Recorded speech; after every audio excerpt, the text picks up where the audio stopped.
আবার দিয়ে উঠে পড়লাম যমুনা বহুমুখী সেতু। আমি এখন বাংলাদেশের একটা সুন্দরতম রাস্তার মধ্যে আছি। হোয়াটসঅ্যাপ এভরিওয়ান, অনেকদিন পরে একটা ট্যুরে বেরোচ্ছি। এইরকম একটা ওয়েদারের মধ্যেই ট্যুরে যাচ্ছি। তো আজকের গন্তব্য হলো রাজশাহী শহর। ফুল প্রিপারেশন নিয়ে আসছি, এখনও রেইনকোটের চেন লাগাইনি কারণ বৃষ্টি শুরু হয়নি সেভাবে। খুবই গুড়ি গুড়ির থেকেও কম পড়ছে এইগুলোর, এটার জন্য এই কি বলে রেইনকোটের চেন না লাগালেও চলবে, কারণ লাগালে একটু গরম লাগে, বাতাস ঢুকুক, ভালো লাগছে। এখন বাজে 12:47, রওনা দিয়ে দিলাম নবীনগর থেকে। এখান থেকে অলমোস্ট 220 কি 30 কিলোমিটার। বৃষ্টির দিনে মোটামুটি ভালোই একটা ট্যুর হবে। দেখি এই লোকাল গাড়িগুলো, এই এমন একটা রাস্তাতে ঢুকছি, এইটা বাইপাইলের রাস্তা। নর্মাল দিনেই ওই রাস্তার যে কন্ডিশন, আর এখন তো বৃষ্টির টাইমে, দেখি কি হয়, কিভাবে কত দূর ভাঙাচোরা দিয়ে যাইতে পারি। আজকে ভালো মতো বৃষ্টির প্রিপারেশন নিয়ে বের হয়েছি। এই হ্যান্ড গ্লোভস দুইটা খালি ওয়াটারপ্রুফ না, রেইনকোট, রেইন প্যান্ট, আর সাথে দেখা যায় একটা শু কভার, এটা অনলাইন থেকে কেনা। ভালো মতো জুতাটাকে কভার করছে, একদম ওয়াটারপ্রুফ। পরে মজা পাইছি। এখন দেখি জুতা ভেজে কি ভেজে না। তো এখন সেই শুরু হলো প্যারা, বাইপাইলের প্যারা। বাইপাইলটা পার করতে একটু টাইম লাগে, অন্য জায়গাগুলো এত প্যারা লাগে না কখনো, কারণ এইখানে ওই উপর দিয়ে একটা ফ্লাইওভারের কাজ চলছে, যেই কারণে কি অবস্থা এরকম বের করে রাখছে এইগুলা, যেই কারণে এই জায়গাটা একটু জ্যাম বেশি থাকে। চাইলে আরেকটা রোড আছে ওই ধামরাইয়ের ভিতর দিয়ে, ওই দিক দিয়েও যাওয়া যাইতো।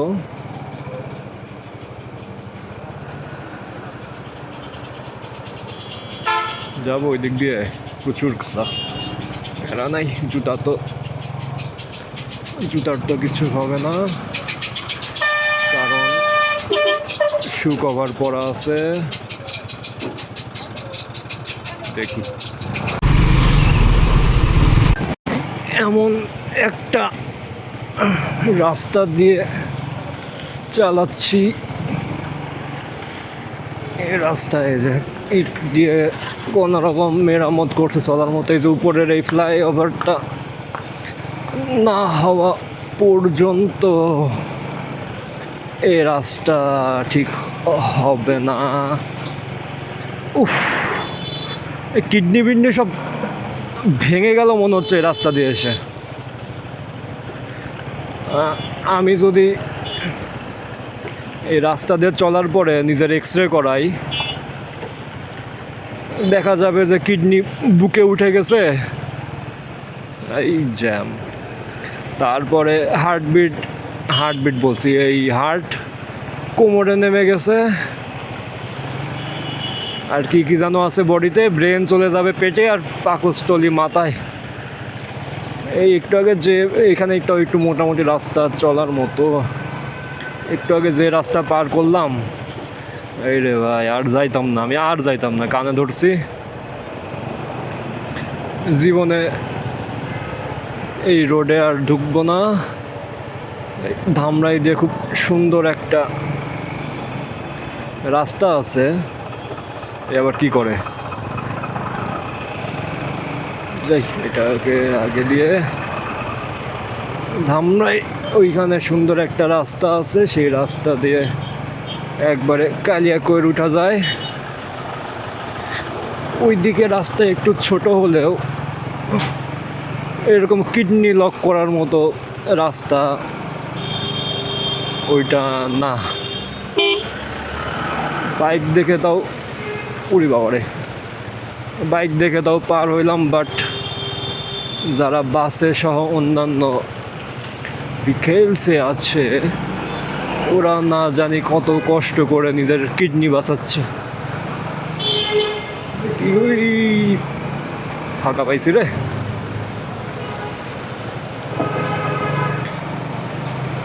নর্মাল টাইমে এই রাস্তার অবস্থা মানে খুবই খারাপ থাকে, তার উপরে ওরে বাবারে পথচারী উল্টো চালক সবই আছে এই রাস্তায়।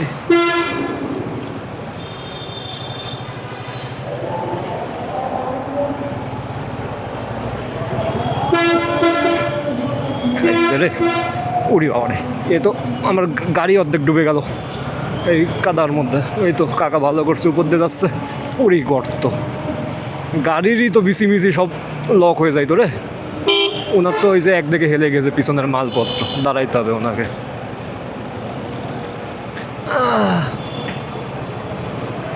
এই ওই এই এই এই ওই ওই ওই ওই ওই এই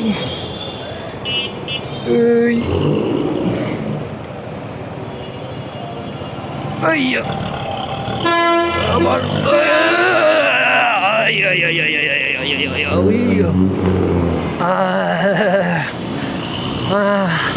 আমি এখানে টায়ার্ড উঠি বাবারে।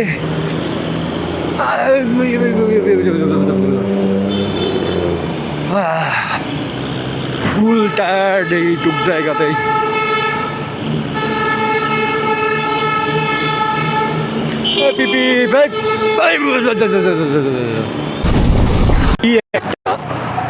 মানে ময়লার পাহাড় এখানে, মানে ফুল একটা বড় সাইজের পাহাড় হয়ে গেছে ময়লার স্তূপে। এইগুলো তো ছোট, এই ওই পাশে যেটা দেখলাম ওইটার তুলনায় এটা কিছুই না। মানে কি একটা অবস্থা। এই কিছু কিছু মানুষ বাসের মধ্যে ঘুমায়, হ্যাঁ, তো হঠাৎ করে যখন এই গন্ধ পায় ওরা বুঝে যায় যে না ঢাকার মধ্যে চলে আসছি, এখন সামনে আমাকে নামতে হবে, বেশি ঘুমানো যাবে না।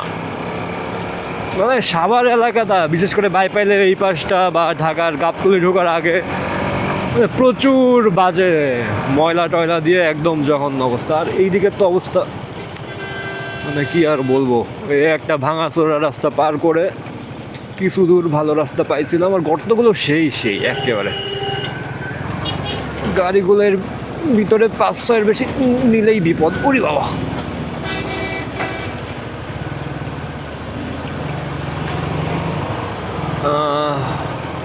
বাইপাইলের প্রায় 2-3 কিলোমিটার রাস্তা একটা ভাঙাচোরা পার করে আবার এখানে একটু পাইলাম। তবে এইটা মেনে নেওয়ার মতো, তাও মানা যায় কিছুটা, কিন্তু বাইপাইল না, ও ভুল করেও মানা সম্ভব না। মানে যে অবস্থা রাস্তার, রাস্তা তো না, ধান খেতো না, ধান খেতো এর থেকে ভালো হয়। ওরে বাবা, যাই হোক, আমার এইটুকে এই ট্যুরের সকল পেইন আমার এইটুক রাস্তাতেই চলে আসছে। ঘাড় ব্যথা, কোমর ব্যথা হয়ে গেছে পুরা এইটুকেই। এখন জিরানি বাজার, আশা করি এখান থেকে চন্দ্রা পর্যন্ত আর ভাঙাচোরা নাই। আর চন্দ্রা থেকে তো টাঙ্গাইল হাইওয়ে, ওইটা ধরে আগাইতে পারবো। কি বলে এই সাদার ঘরের সাদা, মানে এরা যেমন রাস্তা পার হয়, ওখানে একটা লোক ছিল সিকিউরিটি গার্ড হিসেবে, মানে ওনারা অনেক সময় ফাঁকা রাস্তা ফাঁকা থাকলে সিগন্যাল টিগনাল দিয়ে পার করে দেয়, কিন্তু কিছু কিছু লোক থাকে সিগন্যাল মানার টাইম নেই। আচ্ছা ওকে, তো দেখা হচ্ছে আবার টাঙ্গাইল হাইওয়ে থেকে। এখন আছি টাঙ্গাইল হাইওয়েতে। এরকম হাইওয়েতে চালানোর মজা, যদিও এই হাইওয়েতে বৃষ্টির কারণে কোথাও কোথাও একটু গর্ত হয়ে গেছে, তবে চালায় কিন্তু অনেক বেশি মজা আছে। আমার পিছনে একটা বাস একটা হর্ন দিচ্ছে, আমার দিকেই মেবি। যাই হোক, কারণ এইখানে স্মুথ রাস্তা, টেনে টেনে আগানো যাবে। আর এক হাতে একদম আমি সোজা হয়ে বসে আছি এখন, এক হাতে শুধু পিক আপটা চাললে গাড়ি ইঞ্জিন ব্রেকে চলে যায়। এইখানে গাড়ির এই ব্রেক বা অ্যাক্সিলেটর না তো প্যাডা খাওয়ার দরকার নেই, ক্লাস অত ধরা লাগে না। এই কারণে এখানে রিল্যাক্সে অনেক দূর চালানো যায়। দেখা যাক, এই যে আরেক হালার ঘরে হালা রাস্তার উপর এভাবে করে জিনিসপত্র করে, কি আর করার। একটা চিপসের প্যাকেট তো বাসের সিটের সামনে যে জালিটা থাকে ওইখানে রেখে দিলেও তো হয়। বাস যখন গন্তব্যে যাবে পরিষ্কার করার সময় স্টাফরা ওটা বের করে নেবে, কিন্তু না, এরা রাস্তাতেই ফেলবে।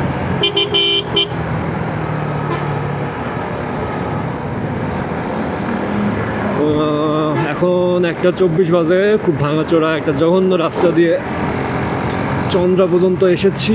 এখন এইখান থেকে টাঙ্গাইল হাইওয়ে ধরে সোজা গেলে টাঙ্গাইল, এলেঙ্গা, যমুনা সেতু, যমুনা ক্রস করলে সিরাজগঞ্জ, ওখান থেকে সেই চলন বিলের রাস্তা ধরে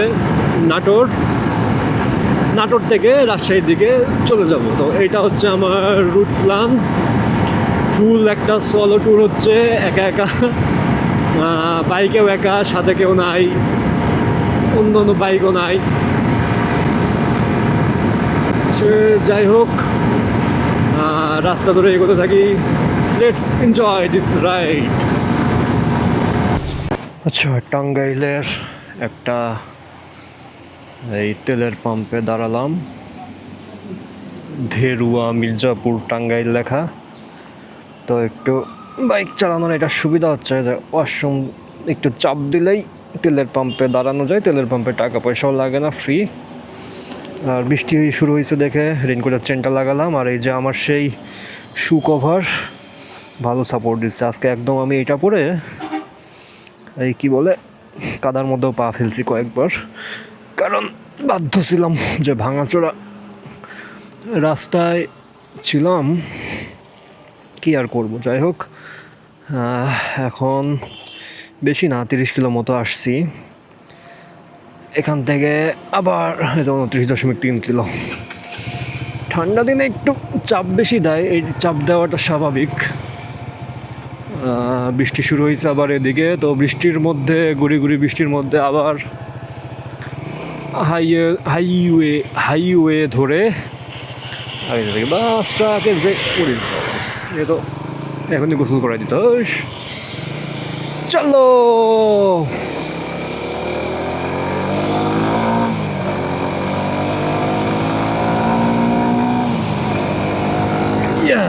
তো গুড়ি গুড়ি বৃষ্টি হচ্ছে, হোক।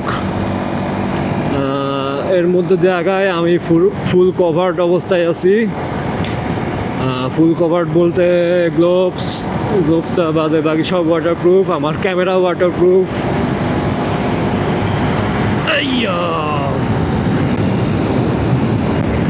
এই বৃষ্টির মধ্যে নর্মালি বাইক চালাইলে এই কি বলে বৃষ্টির যে ফোঁটা, এটা যখন এসে পড়ে না শরীরে, একদম মানে বুলেটের মতো।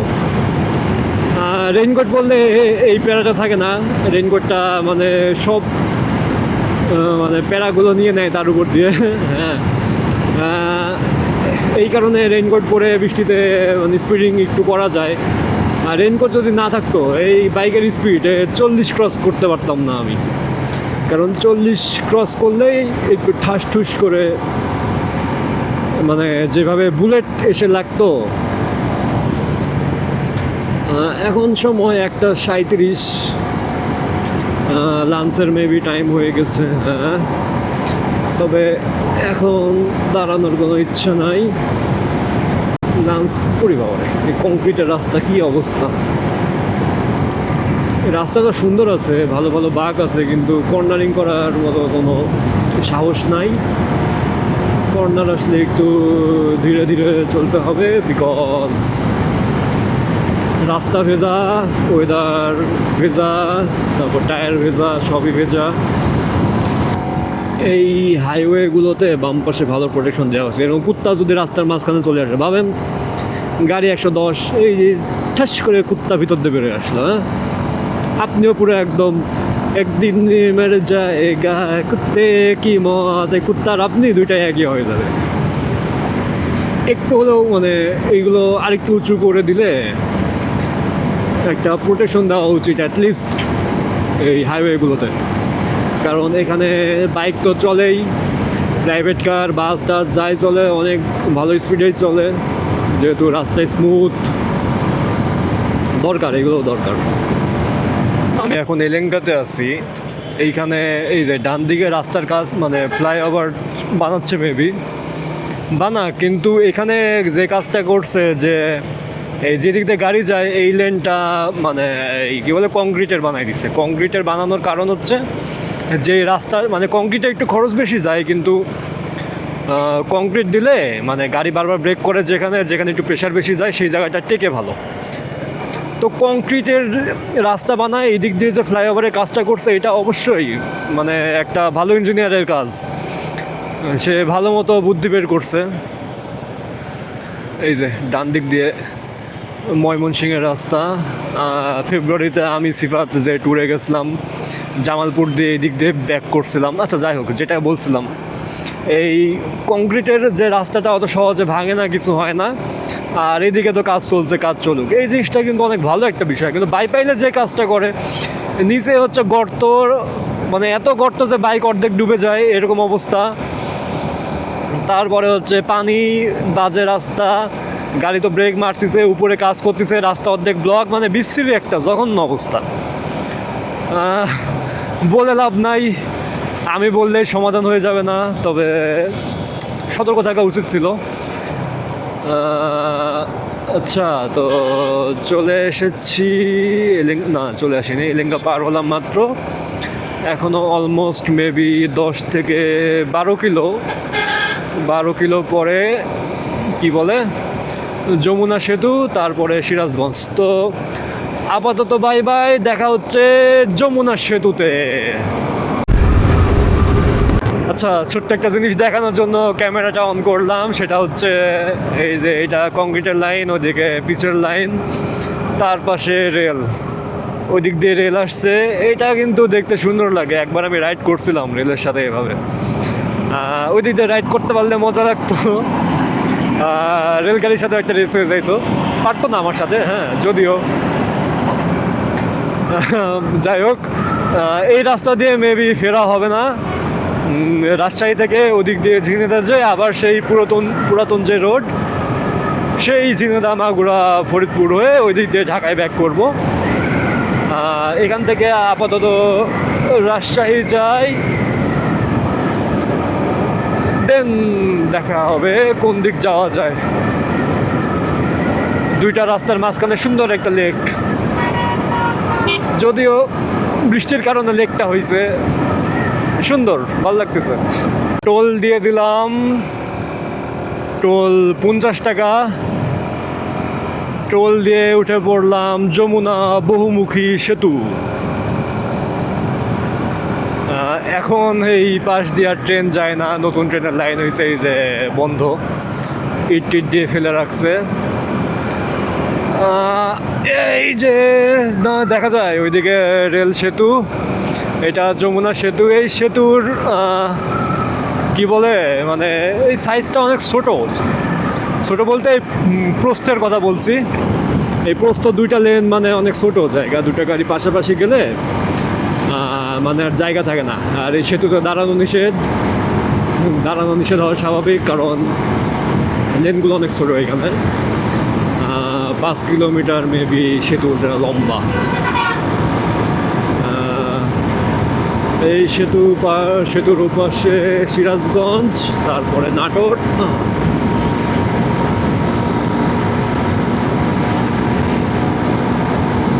এই বাইক নিয়ে আমার এই সেতুতে এবার দিয়ে দ্বিতীয়বার আসা। এর আগের বারও আসছিলাম যখন আমি রাজশাহী যাচ্ছিলাম তখন, এবারও রাজশাহী ট্যুরের জন্য। তবে আশা করা যায় সামনে কিছুদিনের মধ্যে আবার আসতে পারি, বলা যাচ্ছে না। সামনে আরেকটা ট্যুর আছে, তো কোথায় যাব এখনও শিওর না। পাহাড়ের ইচ্ছা ছিল, কিন্তু পাহাড় ধসে বৃষ্টির কারণে মানে ওই দিকের কন্ডিশন অতটা ভালো না। দেখা যাক উত্তরের দিকে বা অন্য কোনো দিকে যাওয়া যায় কিনা। এইখানে মানে বড় সড়ো একটা প্রজেক্টের কাজ হচ্ছে। আগে নিচ দিয়ে যাইতাম, এখানে মেবি সেই ফুড ভিলেজটাও ছিল। হ্যাঁ, তো ওইদিকে বগুড়ার সিগন্যাল দেখলাম আরেকটা রাস্তা, এদিকে রাজশাহী পাবনার রাস্তা।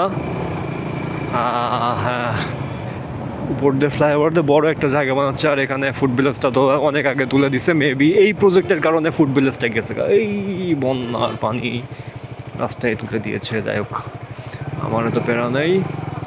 হাটি কামরুল ইন্টারচেঞ্জের কাজ চলমান, সাময়িক অসুবিধার জন্য। যাই হোক, কাজটা ভালো হচ্ছে, এগিয়ে যাক কাজটা। এখন দেখি কোথাও একটা দ্বারা একটু ভোজন করতে হবে।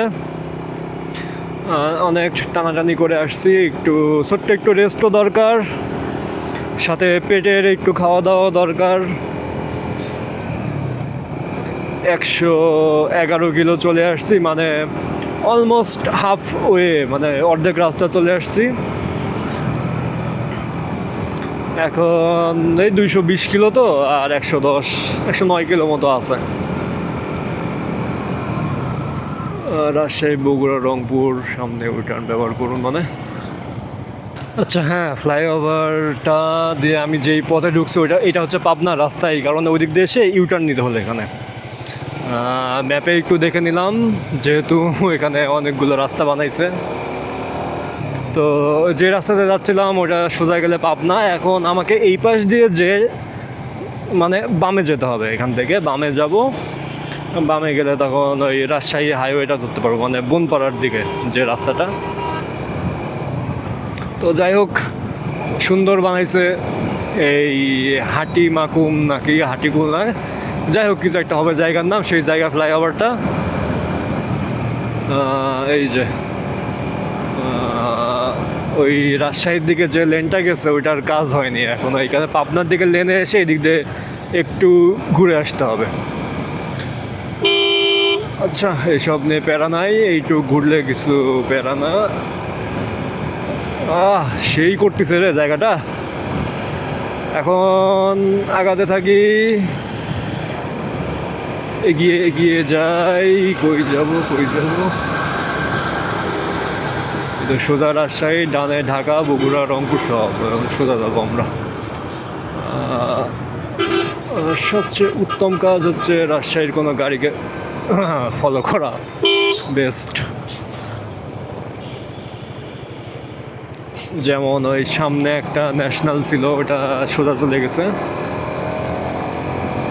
ওটার পিছে পিছে যাওয়া লাগবে না। অ্যাটলিস্ট এই মোড়ে কোন দিক যাইতে হবে দেখে নেই।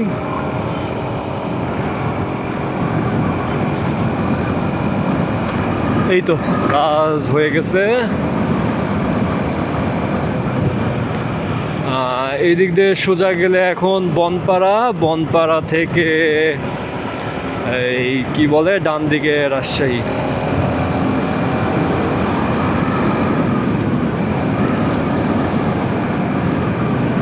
এই যে এখন রাস্তায় উঠে যাব। ওকে, রাজশাহী আর 113 কিলো, 113 আসছে, আর 113 মানে 126 কিলো মতো টোটাল চালানো হবে। ওকে, লেটস গো, চলো। আচ্ছা, আমি এখন বাংলাদেশের একটা সুন্দরতম রাস্তার মধ্যে আছি। ও সুন্দর একটা কর্নারিং, দুই পাশে সুন্দর সুন্দর গাছ, রিক্সা চলার জন্য একটা রিক্সা লেন, দুই পাশে জমি, মানে খুবই দারুণ সুন্দর একটা রাস্তা। এটা হচ্ছে সিরাজগঞ্জ থেকে এই গুরুদাসপুর হয়ে তারপর এই নাটোরের বনপাড়াতে যেটা উঠছে সেই রোডটা। অস্থির, মানে ভিউটাই সুন্দর।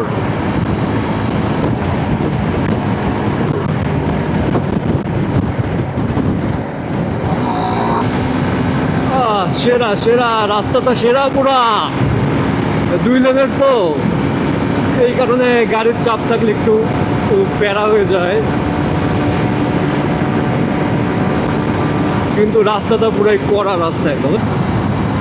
এই রাস্তার পাশে সাদা সাদা যে মানে গাছগুলো আছে এইগুলো উত্তরবঙ্গে প্রচুর দেখা যায়। আমি আগে যখন ছোটোবেলায় রংপুরে থাকতাম সব এলাকায় এই গাছগুলো থাকে, কিন্তু এই মানে দক্ষিণের দিকে বা পশ্চিম এইসব দিকে কখনো দেখি না। তবে অনেকদিন পরে দেখলাম গাছগুলো।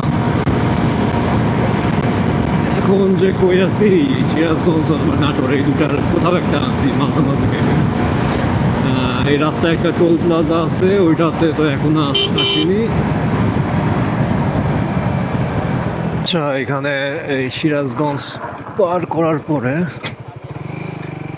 একটা টোল প্লাজা আছে, যেই টোল প্লাজাতে বাইকের কোনো টোল নাই। এখানে পুলিশ চেকপোস্ট, যাই হোক বাইকের টোল নাই, এই কারণে বাইকগুলা আমি ঠাস মানে এই সাইড লাইন দিয়ে বের করে ফেলি।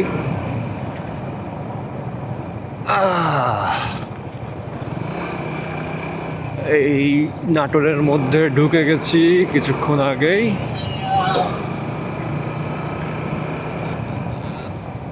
এই দিক দিয়ে ওঠা যাবে, যাবে কাদা লেগে।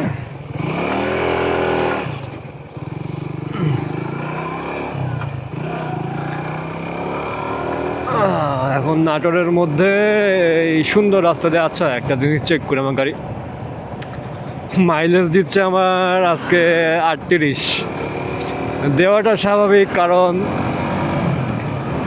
এই মানে যে টানাটানি করছে এরকম সুন্দর একটা রাস্তাতে টানাটানি না করলে মজা হয়। এই যে চলনবিল জাদুঘর ডান দিকে, এদিকে জাদুঘর, আমরা চলনবিলের এখানে আছি, কাছি কাটা বাজার। আসবো এখানে একদিন, অবশ্যই ঘুরতে আসবে, একটা ডে লং ট্যুর হবে। তবে আজকে এখানে দাঁড়াবো না, কারণ যেতে হবে বহুদূর। চলো, আমি এখনো খাওয়ার ব্রেক দেইনি, যাই বনপাড়া পর্যন্ত যাই, তারপরে একটা ব্রেক দেওয়া যাবে। আচ্ছা, আপনি শুধু এই রাস্তার দিকে তাকান, স্মুথ একটা রাস্তা, দুই পাশে গাছপালা দিয়ে সুন্দর। রাস্তার উপর কোনো অটো ট্রেন নেই, কারণ এই যে ওদের জন্য আলাদা রাস্তা আছে। এইরকম একটা রাস্তায় গাড়ি কি কখনো ভালো মাইলেজ দেয়? মানে ভালো মাইলেজ দেওয়া সম্ভবই নয়, কারণ এইরকম রাস্তায় গাড়ির টানাটানি হবেই। তো অনেক 160 কিলো অলমোস্ট চলে আসছি আমি, 160 কিলো, তো 220-30 ধরলেও ওই 60-70 কিলো এখনো মানে রাস্তা বাকি। তো ওই 60-70 কিলো কোনো প্যারা না। বনপাড়াতে যে একটা ব্রেক দেবো, ব্রেক দিয়ে তারপরে একটানে রাজশাহী দেয়। Let's go.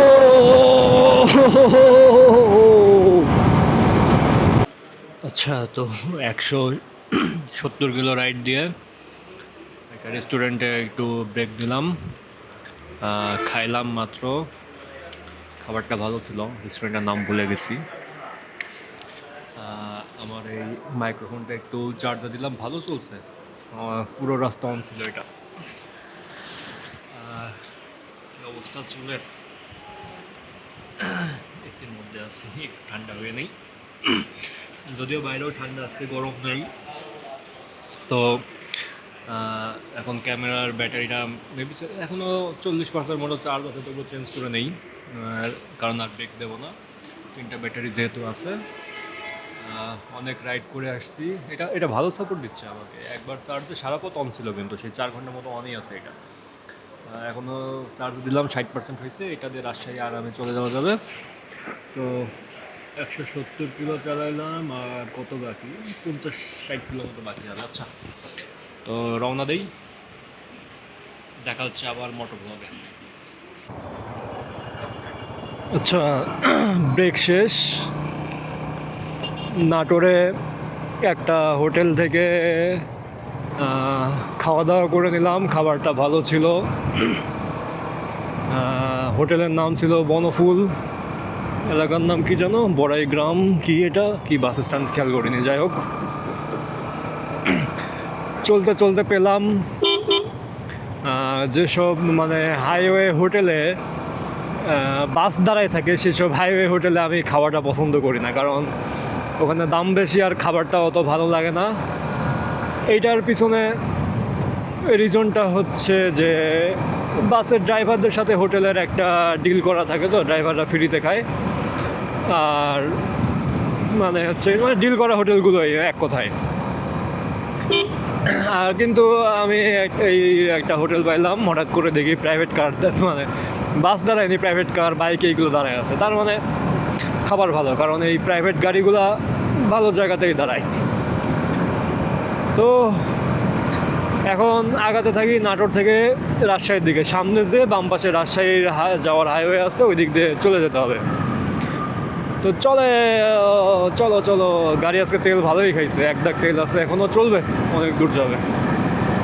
রাজশাহীতে চলে এসেছি। এই যে রাজশাহীর সেই বিখ্যাত লাইট, এইগুলো পরে লাগাইছে, পরে বলতে অনেক আগে লাগাইছে, মানে রাজশাহীর যে লাইটগুলো বিখ্যাত হয়েছে তার মধ্যে এটা পরে লাগাইছে। তো এই রাজশাহী শহর, cleanest city of Bangladesh. 220 kilo চলছে, এখনও 10 কিলো মতো চলবে। আমি শহরের একটু ওইদিকে যাব, তো সেই পর্যন্ত এইদিকে মেবি রাজশাহী বিশ্ববিদ্যালয়ের সামনে। বাহ, মানে রাস্তাও যা বানাইছে, একদম বড় রাস্তা, সুন্দর রাস্তা, ল্যাম্প পোস্ট, লাইটগুলো কিন্তু এমনিতে সুন্দর। রাতের রাজশাহী শহর মানে অনেক সুন্দর, কিন্তু এই কাকা না যে উল্টো পথে চলে। তো রাতের বেলাও রাজশাহী শহরে ঘোরাঘুরি হবে, রাজশাহীর জ্যামেও পড়বো। পাশে পদ্মা, এখানে ঘোরার মতো সবচেয়ে সুন্দর জায়গা মানে খালি পদ্মা পদ্মা পদ্মা। আইবার টি বাঁধ আর কী সব বাঁধ আছে, খালি পদ্মাই আছে এখানে, যেহেতু পুরো এলাকাটা নদীর পাশে, এই জন্য মানে পদ্মার পাড়ে সবাই ঘুরতে যায়। আইবার টি বাঁধ বা কোনো একটা বাঁধে, পুঠিয়া রাজবাড়ি, তারপর আরেকটা জায়গায় গেছিলাম, ওটাও পদ্মার পাড়ে, ক্যাডেট কলেজের পাশে গতবার। এবারও দেখি কই কই ঘোরা যায়।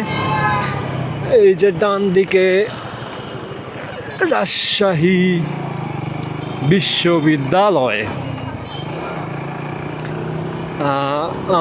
খালি আমের শহর আসে, আম তো, ও আচ্ছা, আম তো খেতে হবে, এখন আমের সিজন চলছে।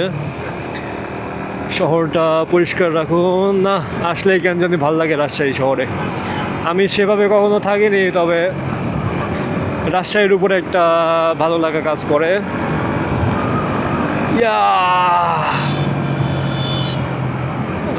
এইদিকে আমি ছিলাম, কোনো একটা ম্যাচে উঠছিলাম,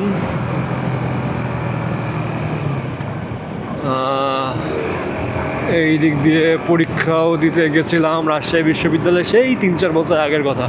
এই মাঠের মাঝখান দিয়ে কোন ম্যাচে চলে গেছিলাম যেন, তারপর এই দিক দিয়ে আবার কোন পার্ট দিয়ে যেন ঢুকে পরীক্ষার হলে, দারুণ হয়েছিল।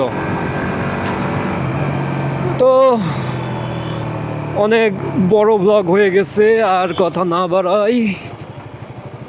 এই যে রাজশাহী বিশ্ববিদ্যালয়, টোটাল 222.0 কিলোমিটার আমার বাসা থেকে। আচ্ছা, আর কথা না বাড়াই, আজকের ব্লগ এই পর্যন্তই। দেখা হবে আগামীতে রাজশাহীর নতুন একটা ব্লগে। এটা পার্ট 1, পার্ট 2 দেবো, দেখি কোথায় কোথায় ঘুরি, কি করি। এখনও কোনো প্ল্যান নাই, আমার খালি একটাই মাথায় চিন্তা, আমি কালাভুনা খাবো। তো দেখা হচ্ছে পরবর্তী রাজশাহী ব্লগে। ততদিন পর্যন্ত টাটা, গুড বাই, আল্লাহ হাফেজ। সেই রাজশাহীর বিখ্যাত লাইট, এইগুলো না দেখলে আসলে রাজশাহী শহরটাকে রাজশাহী মনে হয় না, এটা ট্রু। যাই হোক, এখানে দ্বারা একটা ছবি তুলি, ব্লগ শেষ, টাটা বাই বাই। এত কি দেখছেন, আমার চেহারা এই ব্লগে আর দেখাবো না, তাই অপেক্ষা করে লাভ নাই, টাটা।